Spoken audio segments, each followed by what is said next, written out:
no ha tenido un accidente y ya está, lo han matado. Él, cuando iba a la velocidad que iba, él era consciente de lo que podía pasar. ¿Y con quién se encontró? Pues con mi sobrino, que venía de trabajar tan tranquilo y se lo llevó por delante. Tenía 33 años, tenía toda la vida por delante. Y ya está. Y él está disfrutando, él lleva pues un año pasándolo estupendamente. Y mi sobrino no. A mi sobrino lo tenemos metido en una urna.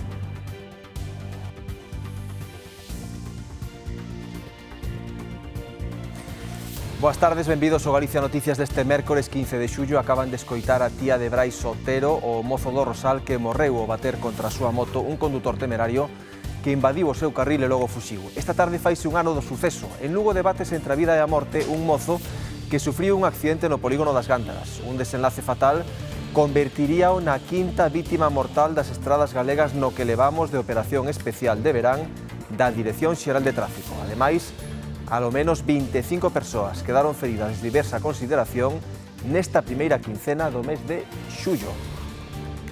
De la parte de arriba sentíamos gritos y miramos por la cuneta porque se oían gritos y apareció un chico que le dieron hasta en el DNI. Y lo único que vimos fue un coche, dos personas con palos, bates, no sé si son bates, si eran pero palos gordos,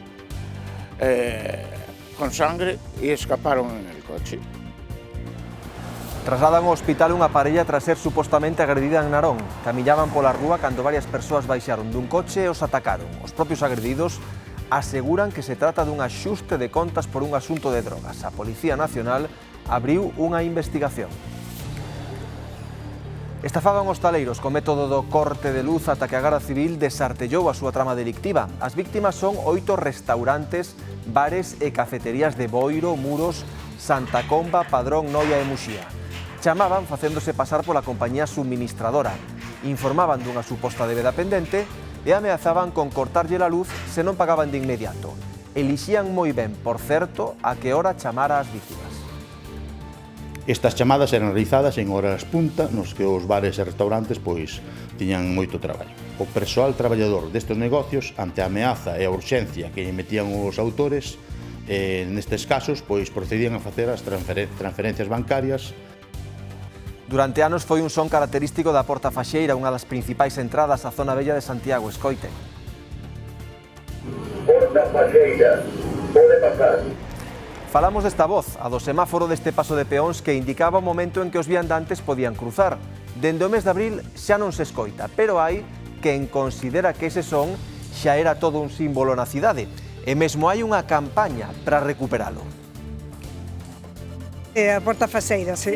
Agora non se escoita nada. Pois non me dera conta, pero igual vou pensando nas miñas cousas. Pero gustábame, sí. Cando viña coa miña pequena por aquí, sempre estábamos esperando a frase, certo? A mí sí que me gustaba moito escoitalo, gustaba moito pasar por aquí cando deixou de sonar e dixen, pois que magua. Que se escoite, porque así a xente que é cega, sabes, pode oír.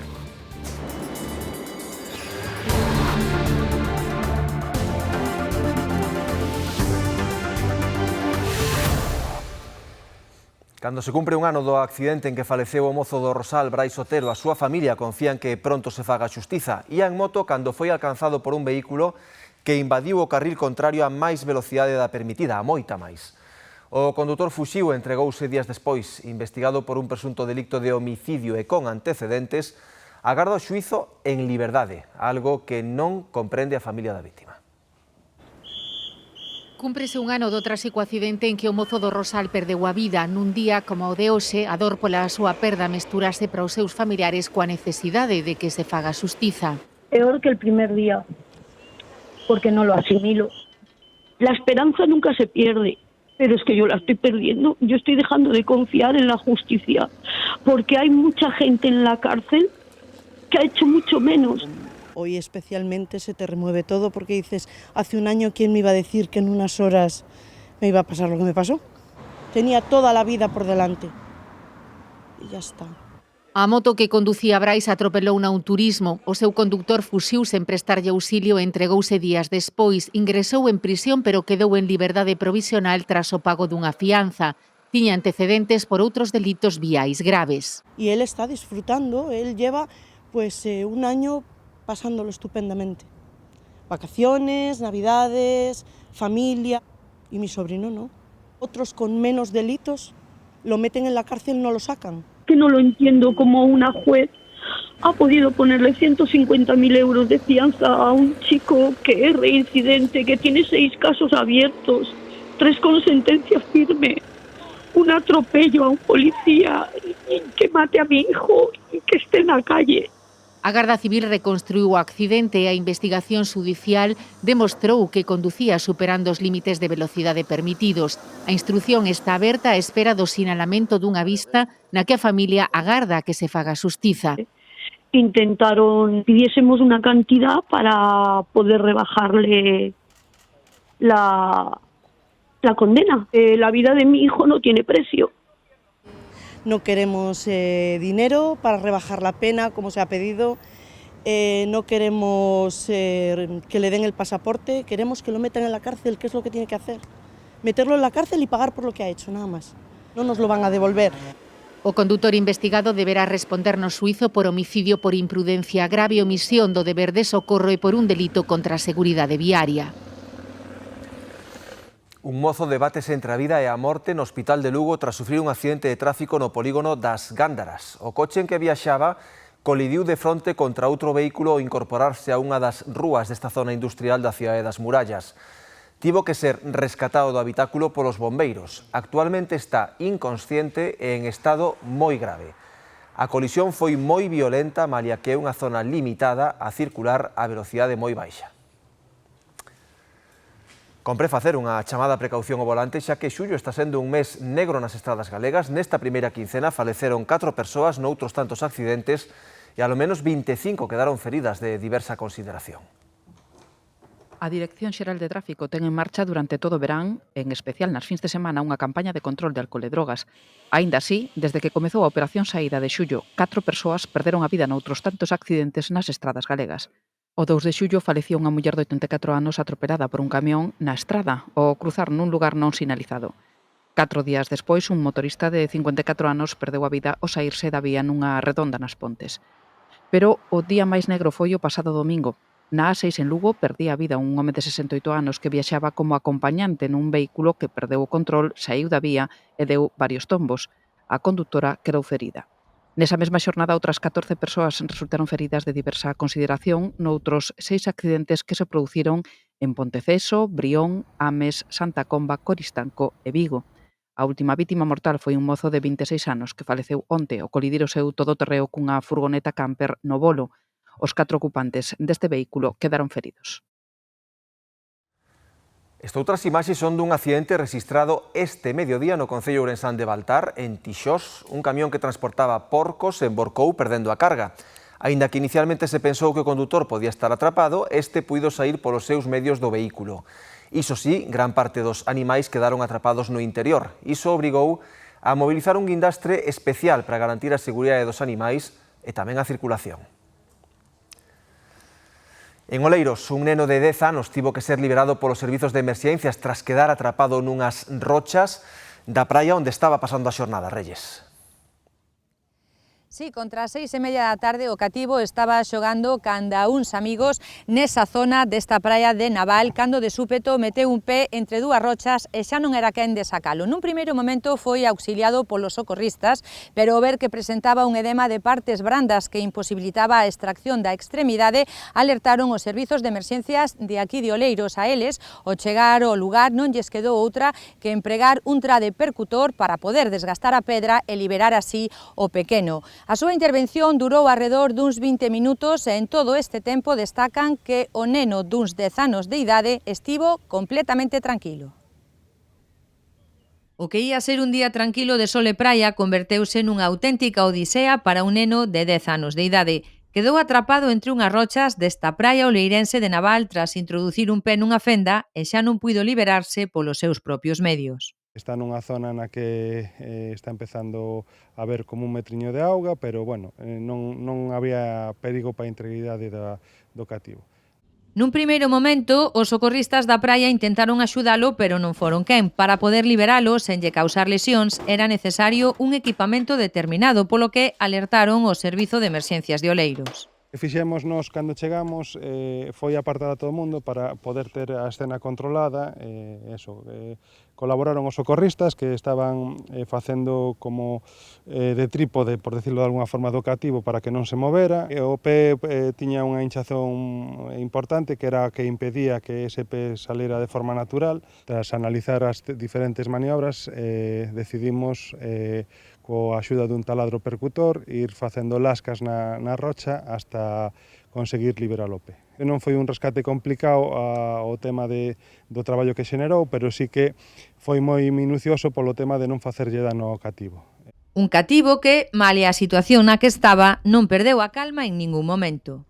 Ten un carácter así apacible e tranquilo, participou con nos en todo o rescate, nos foi informando de todo, o sea, moi colaborativo e sen nervios ningún. Ahora que dá gusto traballar así. Andar polas rochas non é o máis recomendable, é preferible non facer actividades por esas zonas das praias, máis que nada porque un esbarón tonto pode ocasionar unhas lesións bastante importantes. Desta volta quedou nun susto. De seguida imos falarlles da preocupación que teñen estes días os comerciantes da zona bella de Santiago por unha vaga de roubos. Os ladróns entran nas tendas e cando os vendedores están con clientes aproveitan para levar o que poden, bolsos, roupa ou calquera outro obxecto. Nuns minutos no Galicia Noticias. Y un linonera y no sé si más, porque a veces hay mucha gente, si yo no lo miro el vídeo y no sabe.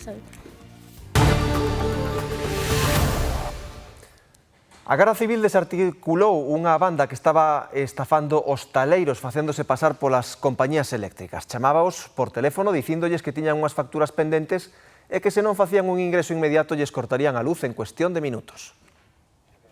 Houbo 8 establecementos estafados en Padrón, Boiro, Noia, Muros, Santa Comba e Muxía, pero a Garda Civil cree que hai outros que non chegaron a presentar denuncias. O sistema era sempre o mesmo. Os estafadores chamaban por teléfono facéndose pasar pola súa compañía da luz. Para iso, a través de internet, informábanse previamente do lugar onde está o restaurante, quen eran os donos e cal era a suministradora eléctrica. Despois, facían chamadas con teléfonos ou roubados ou clonados. A maneira de operar neste caso era a seguinte. Os autores, tras a obtención de datos mediante métodos de enxeñería social, conseguían datos dos clientes das comercializadoras eléctricas. Tras isto, realizaban unha chamada telefónica a bares e restaurantes donde se lles decía que tiñan unha deuda pendente e, de non pagala a tempo, terían que cortar o suministro eléctrico, co correspondente prexuízo para estes negocios. Os estafadores adoitaban escoller sempre os horarios en que os establecementos estaban cheos de xente e metíanlles presa para que fixesen os ingresos. Nalgúns casos, dicíanlles que, se non facían a transferencia bancaria en 5 minutos, lles cortarían a luz. O persoal traballador destes negocios, ante a ameaza e a urxencia que lle metían os autores, nestes casos, pois procedían a facer as transferencias bancarias ás contas que estos lles dicían. O equipo da Garda Civil do Miñadoiro, especializado en materia de ciberdelincuencia, fíxose cargo do caso. Identificou 5 persoas en Almería, Alxeciras, Cádiz e Málaga, e tamén detivo outra en Vigo. En total, os delincuentes fixéronse con case 11.000 euros. Os axentes, de momento, conseguiron recuperar case 3.000. Como principal recomendación, aconsellamos que, tras recibir algunha chamada deste tipo, se contacte directamente ca suministradora eléctrica para tratar de evitar realizar transferencias inmediatas. Os axentes piden desconfiar deste tipo de chamadas e comunicarlle a Garda Civil calquera sospeita. En Santiago hai preocupación entre os comerciantes da zona bella polos roubos que se produciron nos últimos días. As cámaras de seguridade gravaron os ladróns en plena acción en varias tendas da cidade. As cámaras de seguridade rexistran o modus operandi dos ladróns. Entran nas tendas e cando os vendedores están cos clientes aproveitan para levar o que poden, bolsos, roupa ou calquer outro obxecto. Polo que se ve, a presenza das cámaras non supón ningún obstáculo para realizar estes furtos. Nesta tenda da zona bella de Santiago, o último que levaron é un suadoiro, pero xa roubaran máis veces outros obxectos. Un auricular e un linonera. Y no sé si más, porque a veces hay mucha gente, si yo no lo miro el vídeo y no sabe. Bueno, ese chico muy mal. Estes roubos preocupan a outros comerciantes da zona. Algúns xa pasaron por isto noutras ocasións. Un chico y rompió la vitrina a las 5 de la mañana más o menos. Y ya el susto que te llevas porque te llama la policía, porque no sabes lo que ha pasado, llegas, te encuentras pues el panorama muy mal. Y igual que me pasó a mí, pues le pasa a muchos negocios. Din que se senten impotentes ante esta situación e pensan que habería que tomar medidas para evitar accións como estas. Máis seguridade pola rúa, xa non se ve tanta, é un pouco tópico, pero non se ve tanta policía como antes. É un pouco así rara a frase, suena moi rancia, pero sí que se nota en falta, sí, botas en falta que non haxa como máis patrulla, non sei se é certo ou non, pero non se ve, dende logo pola zona bella non vemos. Os últimos afectados polos roubos aseguran que xa coñecen algúns ladróns, pero advirten de que hai outros que non forman parte do grupo que noutras ocasións causou problemas no Toural. Non son roubos, pero case como se o foran. Coa chegada do verán, os hostaleiros mariñaos denuncian que volven padecer as chamadas reservas fantasma. O caso máis extremo deuse en Burela, onde nun só día non acudiron ata 5 grupos de comensais con outras tantas mesas reservadas. O restaurante A Lonxa de Burela bateu, ao seu pesar, a súa propia marca de reservas fantasma. Nun só día faltaronlle ata 5 grupos de comensais sen previo aviso. E, por se fose pouco, un deles tiña tamén guardado unha mesa noutros 2 locais da Mariña, un de Foz e outro de Ribadeo. Nas de mediodía recupera esa mesa porque ven moita xente de paso a mediodía, nas da noite é máis complicado. Co programa que temos de gestión, cando un cliente reserva en outro restaurante, outros restaurantes que usen o mesmo programa, sí que nos salta unha alerta de que esa persoa reservou noutros sitios. Un dos clientes que nos pasou o sábado sí que había reservado noutros locales. A raíz do acontecido, no restaurante Burelao estudan agora o cobro dunha fianza coa reserva. Trataríase de evitar este tipo de prácticas que tanto prexudican o seu negocio. Estamos valorando o pedir a tarxeta como garantía de asistencia con un importe simbólico. Hai locales que cobran 5 euros, outros 20 e outros 40. Depende un pouco o ticket medio que teñas. Estamos valorando. O que pasa que temos clientes que son algo máis reacios a deixar a tarjeta, pero hoxe en día ao final pagas por grandes plataformas, por internet, deixas a tarjeta, non hai problema. Entonces é algo que estamos valorando, polo menos implementalo nas vindeiras semanas. Non sería o primeiro restaurante mariñao en cobrar unha fianza pola reserva. Noutro de Ribadeo comezaron a facelo e xa non volveu quedar ningunha mesa baleira. Estamos a 15 de xullo, non temos ninguna queixa nin do mes de xuño nin desta primeira quincena e as previsións son moi boas. Ahora entramos xa no que sería a tempada alta. Somos hermanos de Galicia, tengo muchos amigos íntimos aquí y bueno, en definitiva porque nos gusta mucho. Hai voces que, sen que nos decatemos, forman parte das vivencias urbanas, incluso a que soaba dende o semáforo para acceder ao centro histórico de Santiago, que acompañaba os peóns. Porta Faxeira. Poden pasar? Pois ben, hai unha campaña para que regrese como un emblema máis da cidade. Porta Faxeira. Nunca a frase dun semáforo foi tan mítica. Porta Faxeira pode pasar. Está en camisetas e hai quen lle fixe un tema musical. Tanto é así que xa hai unha campaña en redes dun pai co fillo veciños de Santiago para que volva a soar a carismática voz. Porta Faxeira. Pode pasar. Cando viña coa miña pequena por aquí, sempre estábamos esperando a frase, certo? Apoyarías esa campaña do pai que está facendo co fillo que volva a frase? Sí, sí. De que volva o Porta Faxeira, por suposto. Sí. A ver, sí, é que para min era patrimonio cultural inmaterial. A Porta Faxeira, sí. Agora non se escoita nada. Non se escoita nada. E ti que prefires? Eu que se escoite, porque así a xente que é cega, sabes, pode oír. A famosa e amable voz que daba paso aos peóns para acceder ao centro histórico cámbiase por un novo sistema acústico para os semáforos de Santiago, que de momento está mudo. Como decía? Porta Faxeira, porque era onde paseaban as 2 en punto. Salían ás 12 da mañán e paseaban todos os días por aquí. Dende abril? Pois non me dera conta, pero igual vou pensando nas miñas cousas, pero gustábame, sí. Pero agora nin vexo os números. nin oigo nada, pero bueno, outros pitaban, para o que non veo, eso tamén sería unha axuda. Que parece ben que volva a frase. Ah, porta faxeira pode pasar. Pero polo menos na canción sigue soando porta faxeira, pode pasar. Resultado, queren que regrese o que consideran un ben patrimonial que lles une a tantos recordos familiares de cando esperamos para cruzar, e tamén cruza a nostalgia. Estamos a 15 de xullo. Para uns rematan as vacacións, para outros comezan nas localidades máis turísticas como Sanxenxo. Iso tradúcese nunha alta afluencia de veraneantes. Andrea. Sí, xa se pode apreciar aquí nesta praia de Silgar, moitos turistas están xa en Sanxenxo, de feito temos cheo prácticamente para todo o verán, xullo, agosto, tamén setembro, en hotéis, apartamentos turísticos e tamén en campings, e que hai turistas que chegan dende todos os puntos, moitos son galegos, tamén do resto de España e mesmo internacionais, sobre todo do país veciño de Portugal. Dende o sector sí que notan que cada ano a xente reserva antes porque non queren quedar sen o seu sitio para veranear aquí en Sanxenxo. Estamos a 15 de xullo, non temos ninguna queixa nin do mes de xuño nin desta primeira quincena e as previsións son moi boas. Ahora entramos xa no que sería a tempada alta. Somos enamorados de Galicia, tengo muchos amigos íntimos aquí y bueno, en definitiva porque nos gusta mucho. Comer mucho marisco, beber vuestros grandes vinos, que tenéis unos vinos muy buenos, disfrutar de los paisajes, de la playa y en general de vuestra gastronomía y demás. Vamos pasar aquí 4 días, somos da zona do Porto, norte de Portugal. Porque son mis bodas de oro, pasa mañana, y hemos dicho pues aquí. Así que estoy aquí con mis hijas, mis nietos, fenómeno. E para facer viaxe vacacional en coche nesta segunda quincena de xullo, o mellor facerlle unha revisión completa antes.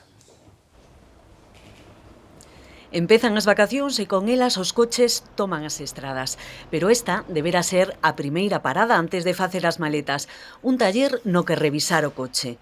Pero fan os condutores antes de sair de viaxe? Con viaxes largos, sí se fai.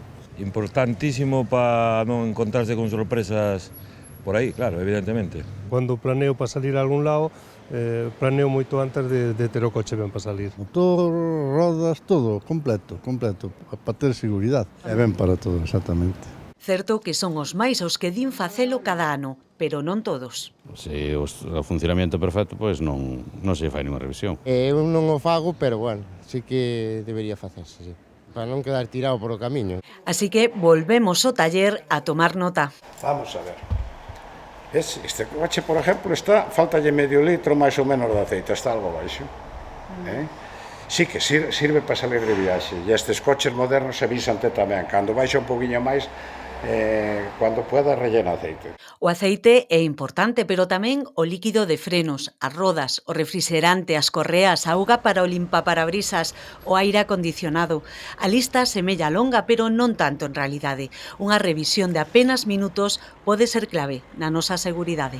Pedindo, oye, ven a tal hora e tal, pois faise no momento, mientras toma un café ou dá por aí un paseo, espera 10 minutos ou 20, míraselle todo eso, xa se lle di se hai algún defecto. Un ratiño de traer o coche ao taller e polo menos... Son 10 minutos, un cuarto de hora.